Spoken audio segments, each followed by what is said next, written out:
Hello. It is January 23rd, and it's Writing Wednesday. So today I'm going to be answering questions from you, and anybody has questions that they want to write today, I'm happy to answer them.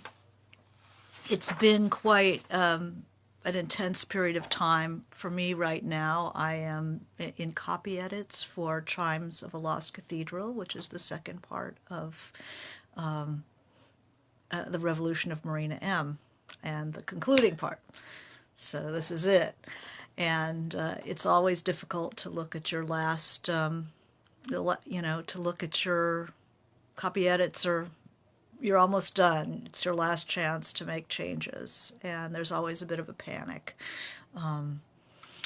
If anybody gets this far and you go, oh my God, my book is so horrible, and you even feel that when you see it on the in typeset form, when you see it your book in proofs, which is almost ready to be produced, and you'll see it in typeset, and as people, and suddenly you see everything that's wrong with it. It is something that this is now will be my fifth book, and I've come to recognize that this is just part of the process. When you first see it, you're just going to hate it, and you're going to think it's horrible, and nobody's going to want to read it. And just, this too shall pass. It's part of the process to panic when you see your book, like getting very close to the finish line. You'll see all its flaws, and this is the book you wrote. It's not the time to completely rewrite your book. It's the time to embrace it, as the wild and amazing and, somewhat maybe even disheveled creature that it is, that people will respond to it. Somebody will love it. And that's the important thing. My mother told me years ago, I had a birthday party, and a number of people didn't show up, and I was, crying and doing my usual thing. And my mother, who was not known for sage sayings, but this time she actually said something worthwhile, which is, there are a whole bunch of people downstairs who came to your party. Don't waste your time thinking about the people who didn't come. And even at 13, that was a very good thing to hear. Maybe I wasn't even that old. And the same thing goes for your book when it comes out. When it comes out, it will. Is that it's not who, don't look at your numbers too seriously, all that bestseller-y kind of dreamy thing. The important thing is that somebody is going to hold that in their hands. They're going to open it, and your story is going to unfold for them, and that's what it's all about, and enjoy the people who came to the party. Okay, so let's start with some of the questions.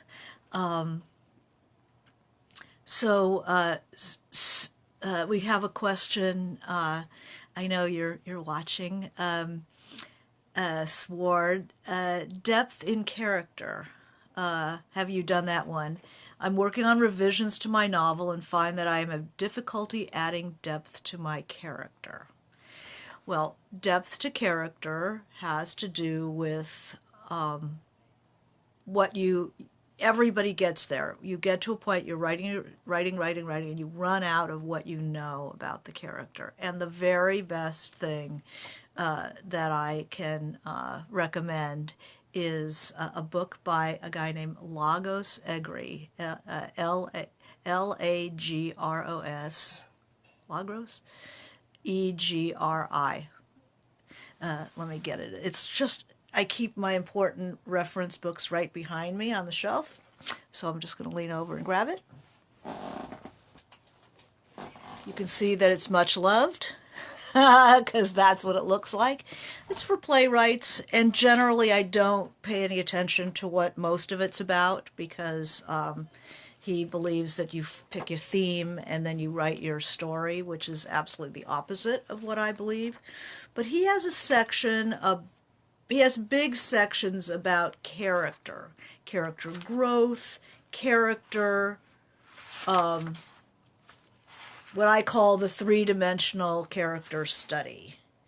And what he does is he has you, Lagos Egri, Lajosegri,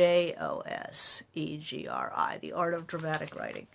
And ignore most of it, but they cut your character up into physiology, sociology, and psychology. And you fill out a form. You know, physiology. You know, have you thought about what kind of diseases your character had as a child? You know, do they have birthmarks? Do they have, you know, how is their health?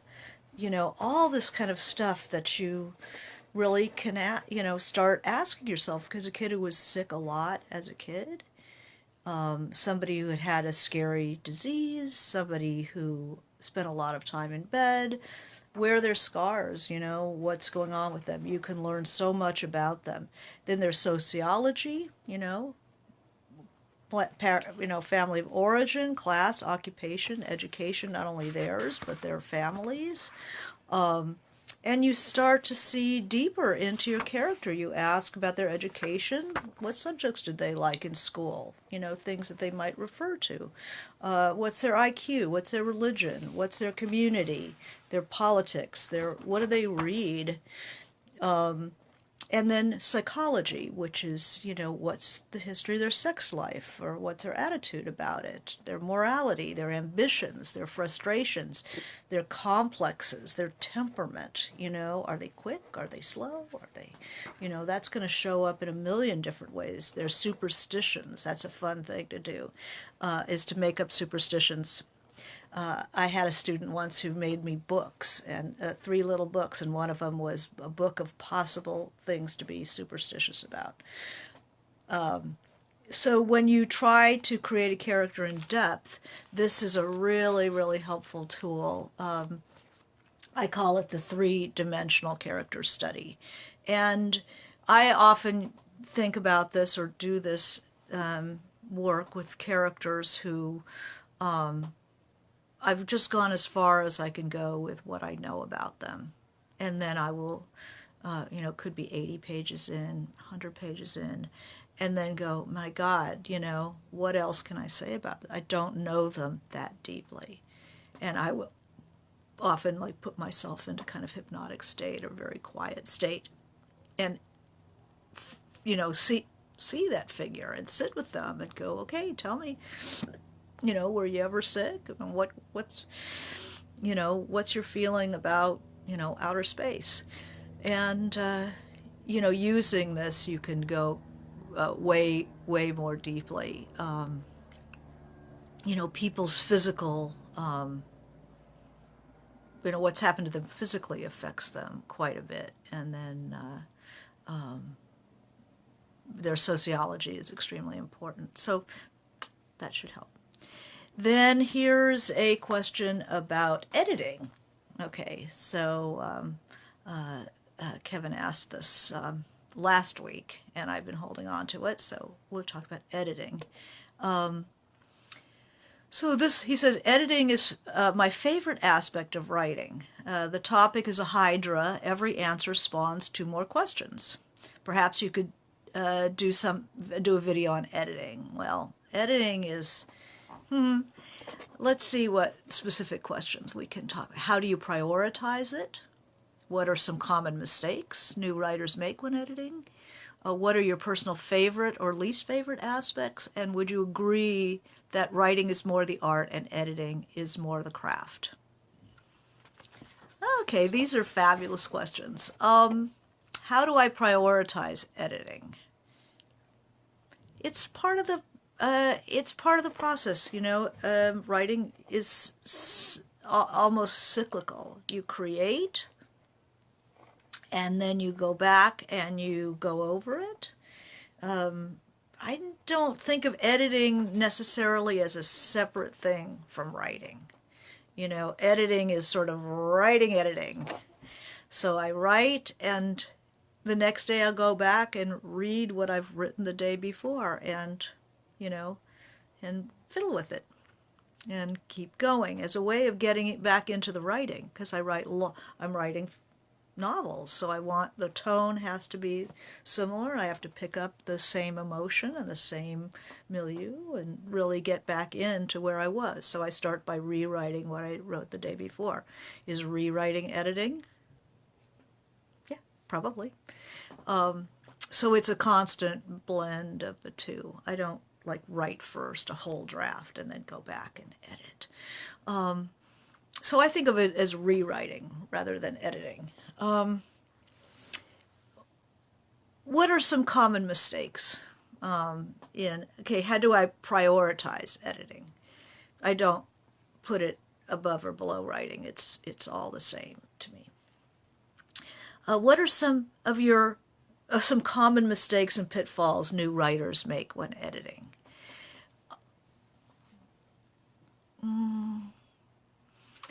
I think that often writers are afraid to get in there because they're afraid they're going to screw it up.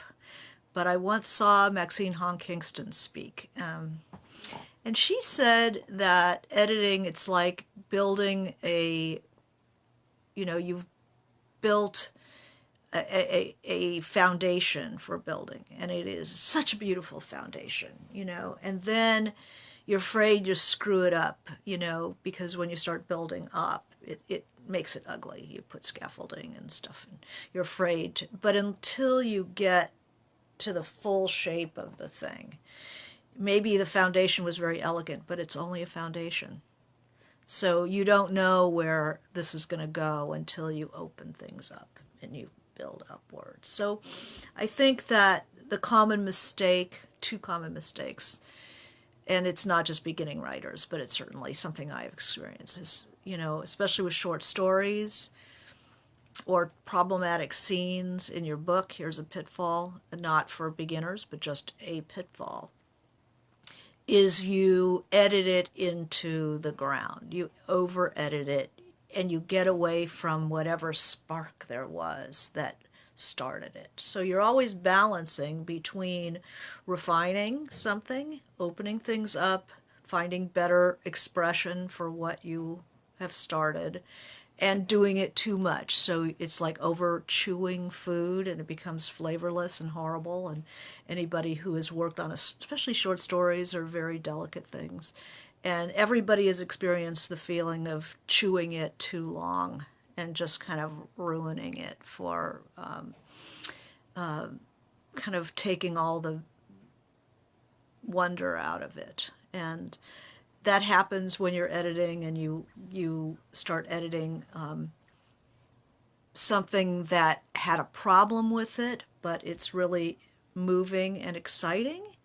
And then by the time you finished editing it, it all makes sense and it's very well grounded and stuff, but it lacks the excitement that it had to begin with, the joy.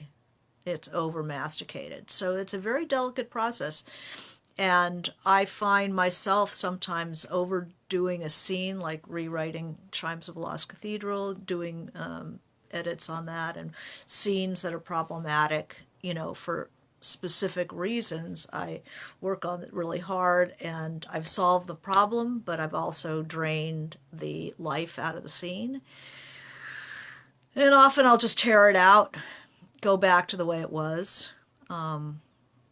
When it still had some spice and some joy to it, and try again. This is not something you ever master. It's always something that you have to deal with. And this is probably one of the most difficult things about writing, is that the balance between the joy and the spark of the first expression and the elegance and full realization of the final draft. It's balancing that spark and the rawness and the excitement with, the more sophisticated technique. And sometimes you have to go back. It's horrible. So what are my personal favorites or least favorite aspects of editing? Favorite aspect is taking something that was underexplored, like a sentence that wasn't very interesting, and getting a better verb, getting a metaphor in there, really, breathing life into this thing. That's my favorite part.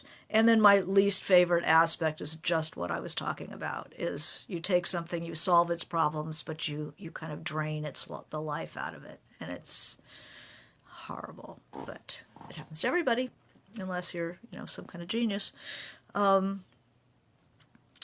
Would you agree if I postulated that writing is the art and editing is more the craft? No, I wouldn't ever separate the two, because I think it's writing, editing, that they're inextricably interwoven.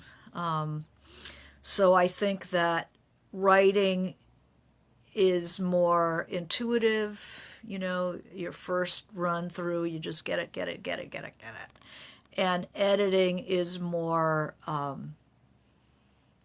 never think of it as editing, rewriting. Rewriting is more where you bring more to it. You bring the slower boil stuff to it. It's not as quick. It is, really letting things unfold. Sometimes it's about noticing what you've been doing. Like, I call this one aspect of it raise the Titanic, where you see the shape of something. You wouldn't have seen that on the first run, but you see the shape of it way down under the water, and then part of the rewriting process or editing process or development process, whatever you want to call it, dives down and then pulls it off of the ocean floor, and then you can see it, brings it up into consciousness. I think, so which is the art and which is the craft? It's both at all times. All right. Here's one from JJ, who's actually worked with me at USC and a wonderful writer. How about what to do with feedback, peer, agent, editor? I always have trouble navigating between my own perception of my work and others. Feels like I'm always bouncing between overcorrecting and undercorrecting. Well, join the club. I mean, so let's look at the two extremes, right? The first extreme is you show it to no one, you work on it. 4 years, 5 years later, you show it to someone, and it's like you've taken a wrong turn, the thing has fallen apart. The last half of it is a total mess. So you can work in complete isolation, but many of us like to have feedback while we're working, so we know whether we've taken a wrong turn. It's very important to choose that person extremely wisely, to know that they love your work and they just want to see it better, and they always have some really accurate things to say about it. You listen to that person.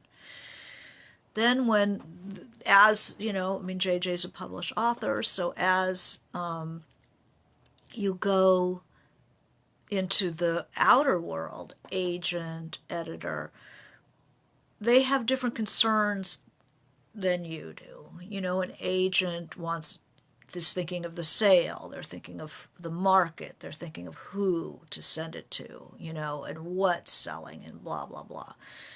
So it's very good to listen to your agent, just take that in. Usually they don't see it until it's done. Take that in, but don't take it all the way in. I call the space the RAM, like in your computer. There's hard drive storage, and then there's RAM, where it exists while the computer's on and you're working, but it's not going to necessarily save it to your hard drive. take that information in RAM. Take it, it's like you're taking it under advisement. You're thinking about it. But don't just take in everything that anybody says about your work. Always hold it in that place of maybe yes, maybe no. Think about it, Think about how it affects the art of your work, what you are trying to do. The agent is your friend, your agent is your mommy, your agent is your daddy, your agent is your cheerleader, the one who's absolutely working for you and on your side and believes in your stuff. But if you find yourself hearing things that isn't where your book is going, it's hard enough to get an agent. Okay, so I say the best way to handle this is not to fight with your agent. And I'm not talking about my agent necessarily, but watching people and their experiences with agents. Don't fight with them. You don't have to do what people tell you to do. My husband works in television, and you have to do what they tell you to do. But not in literary publishing. You take it under advisement. You think about it. If it's doesn't conform to where you want this book to go, you don't have to fight with your agent about it. Just don't do it. You don't need mommy's permission. You don't need to convince them. You just go, and then you don't do it. Or you do a little bit of it. You do 25% that direction. And then there's your editor. Okay, that's a different story. Your editor is going to get in there and work on it with you.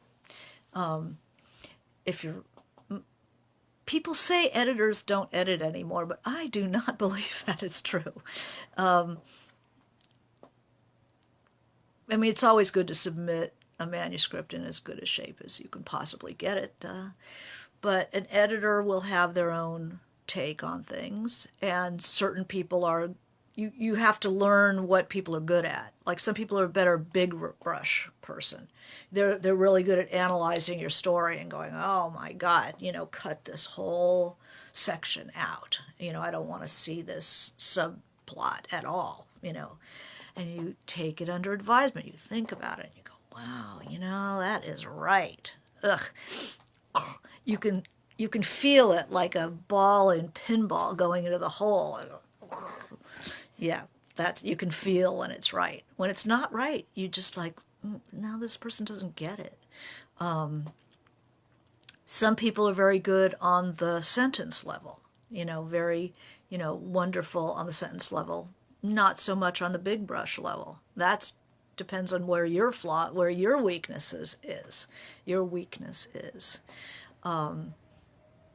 That if you are weak on the big brush and your editor is weak on the big brush, then you need to have other kinds of input to complete that process. But your editor loves it, or they wouldn't have bought it. But you always have to find that, don't take everything in that you hear. Really ask yourself, does this feel right? Does this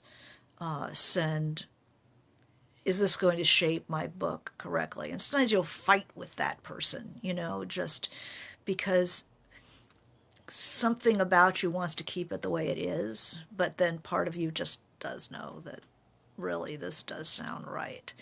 And a good editor will save your life. So in any workshop, we've talked about this, in any workshop, 12 people, there'll be 3 people who really get what you're doing, and their comments are always good. And then you start trusting that. They don't stay in RAM as long. It's like, oh, Sherry is always right. She loves my stuff. And then there'll be the people, 3 people who hate what you do. And whatever they say is always going to be wrong because they hate your work and they're trying to make it more what they would like. But they don't like your work, so just like close the curtains. Like, thank you very much. Not. But, it's not their fault. They just don't like it. And then there'll be people in the middle who sometimes get it, sometimes don't. So again, keep it in RAM. Does anything go in and go, I knew that. I knew that. And somebody caught it. But it's usually going to be those 3 good readers for you.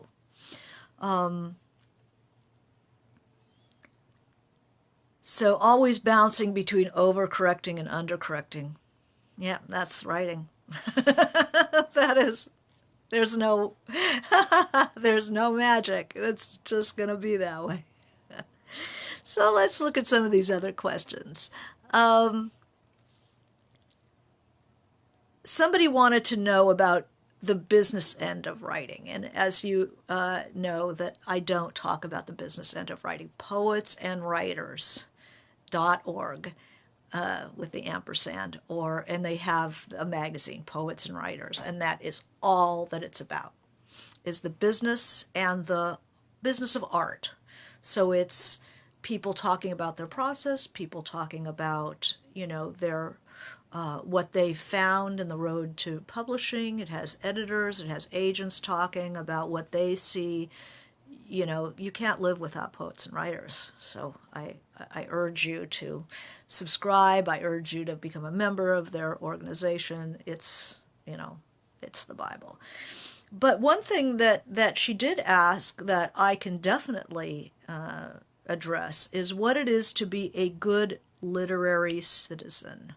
Now, when I was in workshop with the writer Kate Braverman, she said, look around at each other in this workshop. This is your literary generation, and you need to be useful to these people and, come up as a group.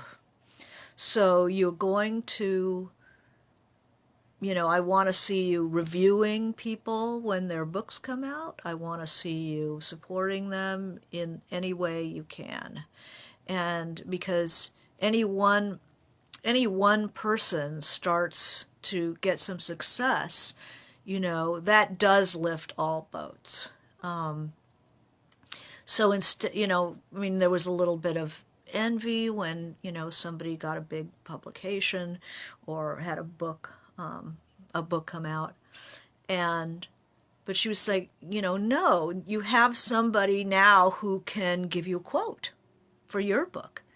Stop feeling like you're in competition with other writers, and just see what kind of service you can perform. A good literary citizen, it's always a balance because your own work has to come first, always.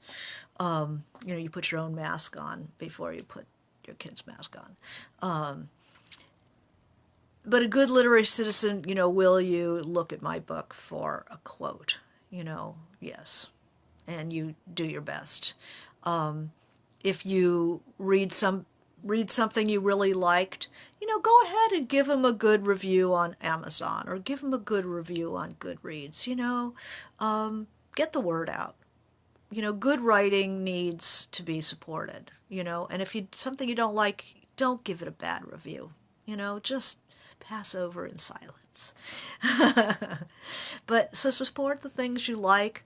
Write to the writer. Write to them and go, man, I'm reading your book and it's blowing my mind. You don't know how even, famous writers are very isolated. There's one thing to see book sales or bestseller list, all that crap, but to get a note from a reader to say, I'm reading this and it's just taking the top of my head off. That makes it real, So a good literary citizen does that. And if you're capable of reviewing, definitely do that. A good literary citizen helps other writers. All right. What else do we have here? Business and what I've learned through the publishing experiences. See, it's hard to give advice based on your own experience because everything is so serendipitous. If you did what I did, it could come out completely differently for you. So it's better to give advice based on what you've what you know through the years of experience than what actually happened to you personally. Those stories are always something happened out of the blue. You met somebody out of the blue. You can't follow that. It doesn't help anybody. The biggest business advice I can give is I have a friend right now who's trying to decide, do you go with the big house that's paying you not so much, or do you go with a smaller commercial house, or you go with a commercial house that's paying you more? And my general response to that, I had a friend, Donald Raleigh, who died at 40. He was a wonderful, wonderful writer and a very canny guy who was offered $8,000 from Knopf for his book, The Nightbird Cantata. He was offered $8,000 from Knopf and $30,000 from Crown, I think it was. And I said, well, what are you going to do? Knopf, oh my God, what are you going to do? And he said, I'm going to take the money. Which at first sounds like, oh, well, that's kind of, wow, really? But he explained that money is also the publisher's commitment to you as a writer, and that a $30,000 commitment is a bigger commitment than an $8,000 commitment. An $8,000 commitment means we're going to publish it, and it'll have the little Knopf borzoi on the spine, and we're going to throw it to the sharks. Whereas $30,000 from Crown means we're going to put a little money through to protect our money. We're going to give it a little advertising. We're going to make sure this doesn't get lost because we don't want to lose our $30,000. So that's a bit of recent business advice that I passed along to another writer. Here is a question Joe Beth sent in about writing subtext, especially in dialogue. Now, subtext means we're not talking about what we're talking about. The best dialogue is dialogue that is between people who know each other very, very well. So they can talk about strawberries being rotten and really be talking about their marriage. There's Didion in Play As It Lays has a wonderful section. Her dialogue is so sharp because the characters are hip. They're hip to each other. They don't explain anything, but they don't have to talk much. And even if we don't understand it, we feel it and we're watching. So it's not hitting, it's the opposite of a lot of American movies. You get not only the thing itself, but then there's a close-up. Oh, do you get it? I get it. It's writing. Kate used to say, write for the 5 smartest people in the room. So tease them, give them a little puzzle to solve. Don't spell everything out.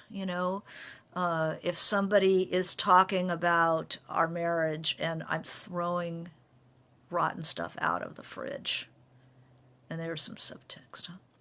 Okay. So actions can have subtext. Objects, the objective correlative, an object can stand for what's the problem, the action of the scene. Somebody is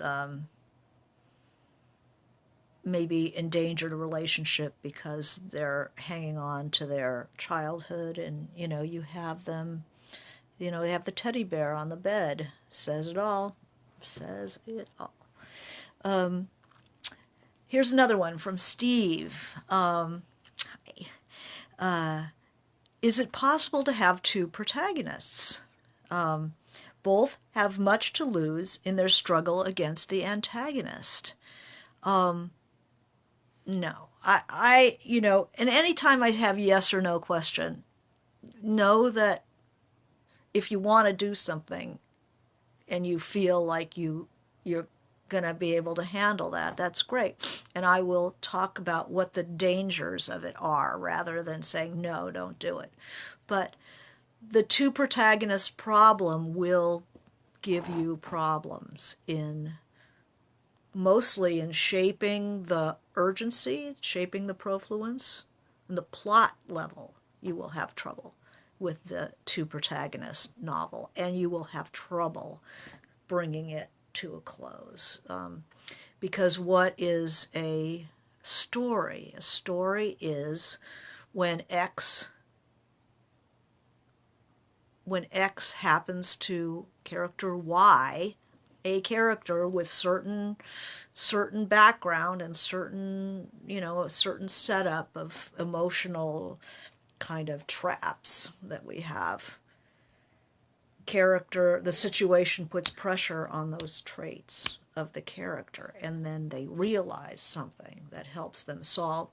To have two realizations, to have two situations, to have two protagonists each with their own setup, makes it very hard to have that realization or series of realizations. In a book that has two main characters, or major characters, or 3 or 5 or 10, eventually you will see who the protagonist is, because they're the ones who have the change. In Anna Karenina, for instance, you have 20 characters, but the one who makes the change, who is it? Oh my God, it's been a while. Levin has the change. He's the one who comes to realize how important family is and so forth. Get out of his head and into the real world. He is the protagonist, not Anna. It's not the Anna Vronsky thing. Neither one of them are the protagonist of that book. Although Anna certainly suffers. She's the majority of the action. There will be a real protagonist who has the change. And in most books, even you'll know by the end who the protagonist is because of how it resolves. You have something like L.A. Confidential with all of those people. But by the time the action proves itself, it'll prove itself against one or within one of the protagonists. So then you know.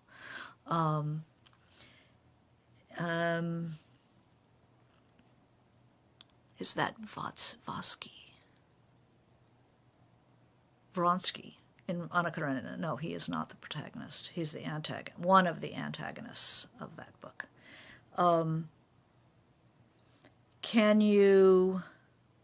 Writing about a place you've never been and can't glean from books, internet research, or Google Earth. Well, if you're a novelist, you read memoir set in that place, you read about that place, you do the Google Earth, you watch movies because the set designers they have research materials that you will never have access to. They are so good. Costume, and especially contemporary costume and scenic design.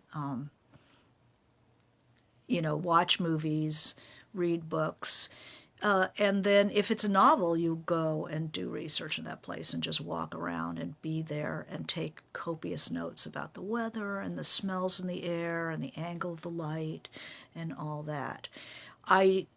For myself, if it's a short story, I don't have the money. I mean, a short story pays in 2 copies of the short story. Who can afford to go to, Czechoslovakia to research a short story? So you read all of the materials you can. You get maps. You make sure you pick a place. This is going to be where my character is going to be. This is where they walk, and really put yourself in there with the senses, as if ask yourself, what does it smell like? Well, what's the cuisine of the country? You can certainly smell that wafting out of a restaurant. What do they cook over? What kind of fires? Do they cook over dung? Do they cook over peat? Do they cook over charcoal? Do they, that gives you a sense of the place. What kind of clothes do they wear? How cold is it? How is the the humidity? Really primal senses will help you. And remember the 3 layers of landscape. So there are things that character touches, there are things that are in the kind of immediate vicinity that are there to be noticed, and then there are things beyond that's kind of the sky is the scale, distant bells, what kind of birds, what kind of trees, you have to assemble it. You assemble it yourself.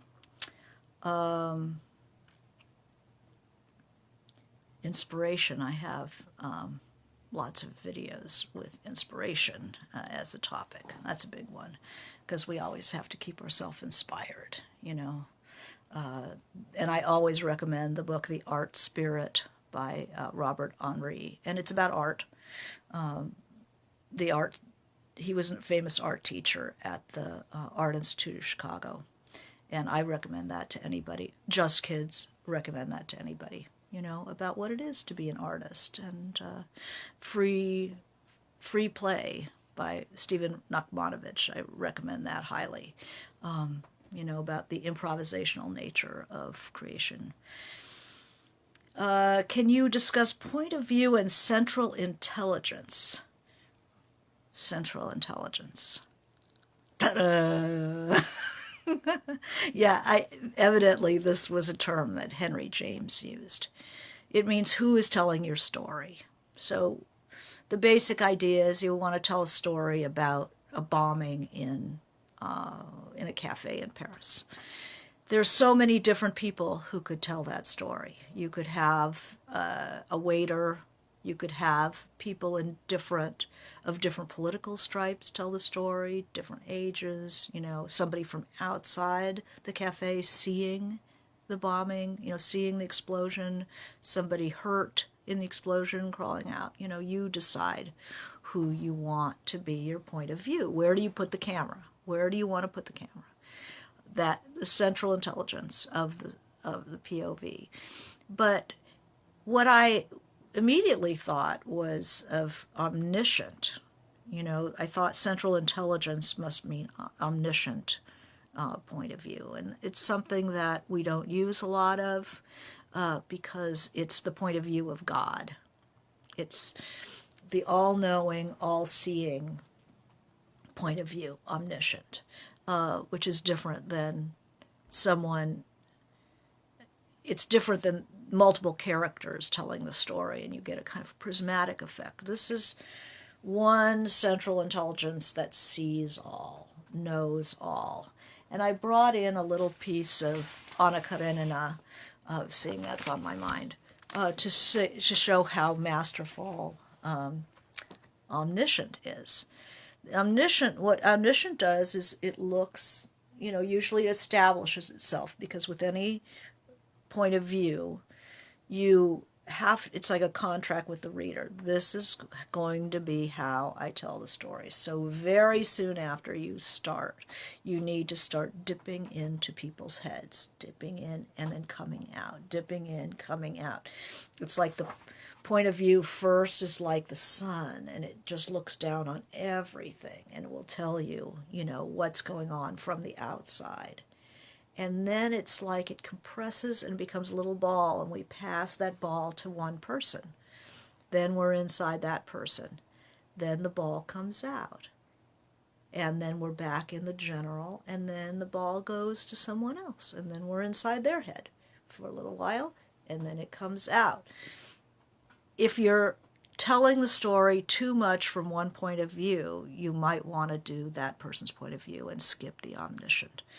The whole point of omniscient is that there is a rhythm to how the ball gets passed around and comes back out of consciousness, that the reader doesn't jar. It's like suddenly we're in him. I thought we were her. Whereas if you've done it correctly, the reader's expecting the ball to be moving from character to character and then out again. It's very helpful to come out and then to go in so we know where the focus is going to be. So here's Anna Karenina. Anna came in with hanging head, playing with tassels of her hood. And that's just somebody looking at her. That's not Anna's thinking, right? You don't think about playing with your own tassels. So you're out here somewhere in the general reality. Her face was brilliant and glowing, but this glow was not one of brightness. It suggested the fearful glow of a conflagration in the midst of a dark night. So this is an intelligence that's outside the character, looking at that character. On seeing her husband, Anna raised her head and smiled as though she had just waked up. "You're not in bed? What a wonder," she said, letting fall her hood, and without stopping, she went into the dressing room. "It's late, Alexei Alexandrovitch," she said, when she had gone through the doorway. "Anna, it's necessary for me to have a talk with you." "With me?" she said, wonderingly. She came out from behind the door of the dressing room and looked at him. "Why, what is it? What is it about?" she asked, sitting down. We're still looking at her, right? We're looking at them. "Well, let's talk if it's so necessary, but it would be better to get to sleep." Anna said what came to her lips and marveled. Okay, now we're inside her. And marveled, hearing herself at her own capacity for lying. Now we're Anna. How simple and natural were her words, and how likely she was simply sleepy. She felt herself clad in an impenetrable armor of falsehood. She felt that some unseen force had come to her aid and was supporting her. So now we're inside Anna. "Anna, I must warn you," he began. "Warn me," she said, "of what?" She looked at him so simply, so brightly. See, we don't think that. She doesn't think that. We're back out. She looked at him so simply, so brightly, that anyone who did not know her as her husband knew her could not have noticed anything unnatural, either in the sound or the sense of her words. But to him, knowing her, knowing that whenever he went to bed 5 minutes later than usual, she noticed it and asked him the reason, to him, knowing, now we're getting closer to him, right? Knowing that every joy, every pleasure and pain that she felt, she communicated to him at once. To him now, to see that she did not care to notice his state of mind, that she did not care to say a word about herself, meant a great deal. He saw that the innermost recesses of her soul, that had always hitherto lain open before him, were closed against him. Now we're getting very close to being inside of him.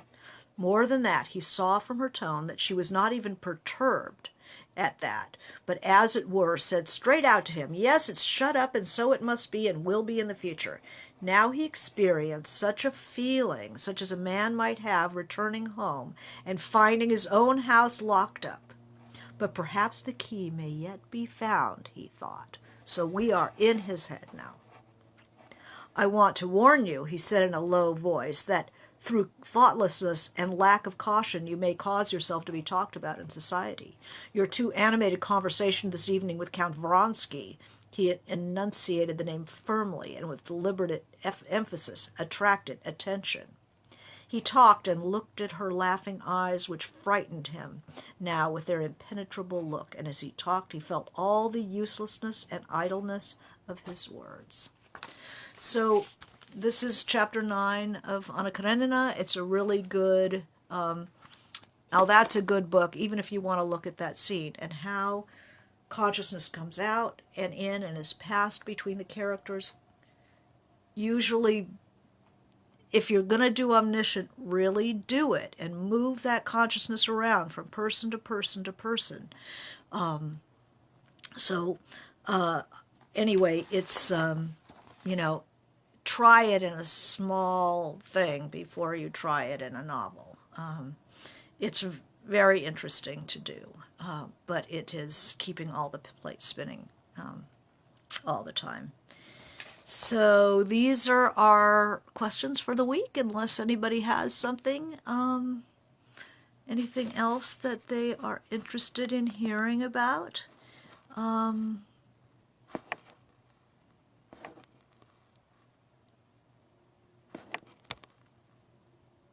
and wish you good writing and good rewriting.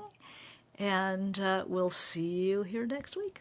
Okay, thanks. Bye.